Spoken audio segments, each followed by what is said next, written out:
Во летниот период, кога производството на струја од фотоволтаици е максимална, цената на струјата преку ден може да допре и до нула и да влезе и во минус, изјави председателот на Регулаторната комисија за енергетика Марко Бислимовски. Регулатор на самата го носи тарифниот систем и сега се прават анализи дали е возможно од економска гледна точка да се врати ефтината струја во текот на денот.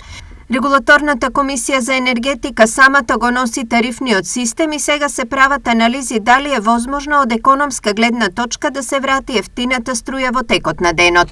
Сега во периодот кога беше најскапа електричната енергија поради фотоволтаиците имаме најефтина струја. Од тука можно е, ако покажат така пресметките, да се врати дневната ефтина струја. Од тоа најголема придобивка ќе имаат пензионерите кои се дома и кои многу внимаваат на тоа како се троши струјата, а освен тоа најредовно ги плаќаат сметките во време на ковид пандемијата и ја одржува ликвидноста на ЕСМ. Според Бислимовски, таква евентуална промена би се случила на 1 јули, кога вообичаено се прават промени на цените на енергетските услуги. Ефтината струја секој ден ЕСМ го чинеше 16 милиони евра годишно, вели Бислимовски.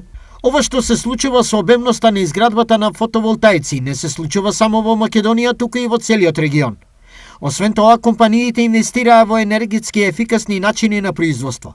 Затоа може да се случи во летниот период да имаме цени на струјата блиски до нула, па дури и во минус.